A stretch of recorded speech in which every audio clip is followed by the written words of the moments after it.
بسم اللہ الرحمن الرحیم۔ زیادہ شادیاں مستحب ہیں ایسی قوم کے لیے جہاں پہلے سے اس کا رواج ہو، چنانچہ ایسے معاشرے میں جہاں پہلے ہی سے متعدد نکاحوں کا رواج ہو اور اس اقدام پر عملی طور پر کوئی رکاوٹ نہ ہو۔ متعدد شادیوں کو محض مستحب قرار دینے سے ہی مردوں کی ایک قابل ذکر تعداد اس اقدام کو اختیار کر سکتی ہے، اور یوں تو ساری حکمتیں اور مصلحتیں حاصل ہوتی ہیں جو شریعت اس حکم سے حاصل کرنا چاہتی ہے،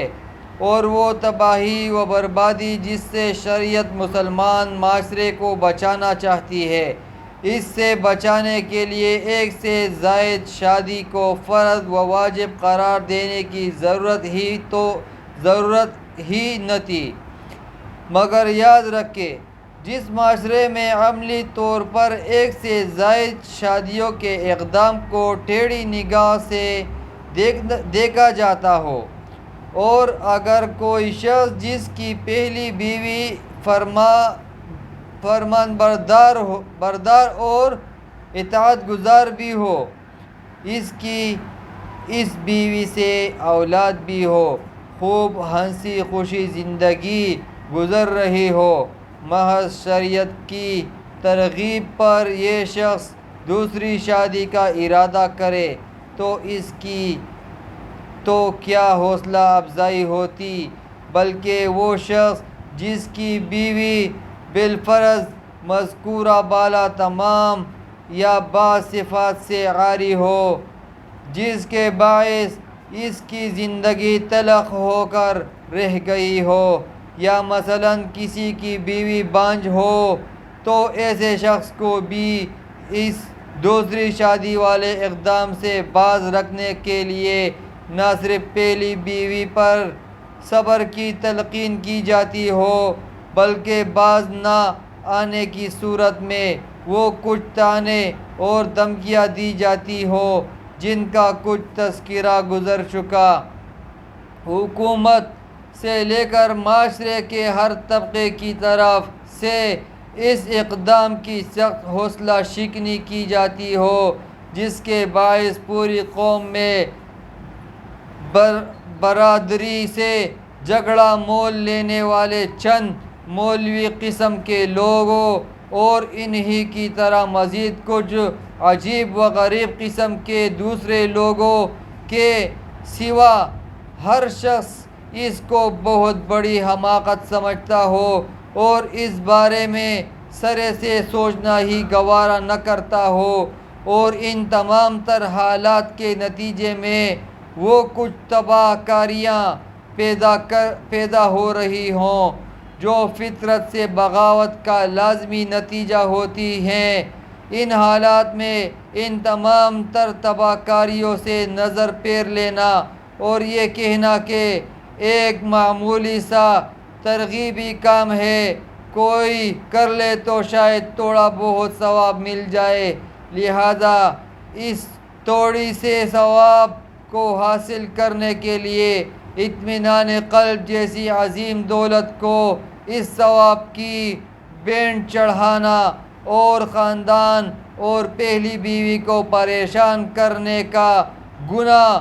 مول لے کر قوم کو اس سنت پر ابھارنا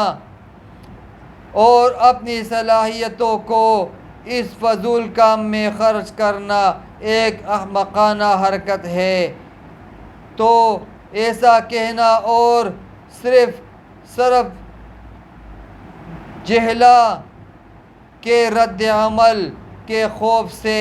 اس حکم سے اجتناب کیے رکھنا کچھ عقل مندی کا کام ہوگا، بلکہ اس موقع پر بھی کسی عقل مند کا ہی جواب ہوگا کہ شریعت میں یہ کام اب مستحب یا سنت نہیں رہا، بلکہ اس کا درجہ سنت یا مستحب سے اوپر کا ہے۔ سنت یا مستحب اس قوم کے مردوں کے لیے تھا جس میں بھرپور طریقے سے اس سنت کا عملی رواج ہو۔ انہی حالات کا مشاہدہ کرتے ہوئے بندہ کا ارادہ ہوا کہ اس سلسلے میں امر بالمعروف نہی عن المنکر کے فریضے کی ادائیگی کے طور پر قوم کو آگاہ کر کے اس عمل پر ان افراد کو کڑا کرنے کی اپنی کوشش کی جائے جنہیں اپنے ذاتی مفاد سے ہٹ کر قوم کے اجتماعی حالات کی اصلاح کی بھی فکر ہے، اور جیسے دوسرے بڑے منکرات سے روکنے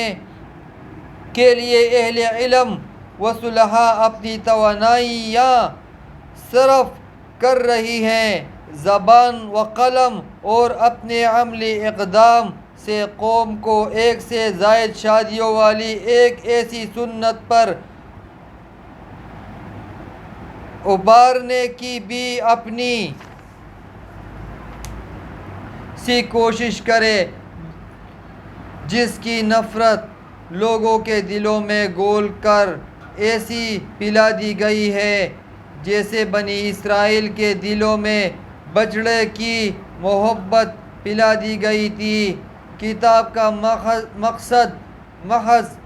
نظریہ درست کرنا نہیں، اسلام کے تعدد زوجات والے حکم کی بغاوت سے معاشرے میں جو تباہیاں پھیل رہی ہیں، ان تباہیوں کا علاج اس بارے میں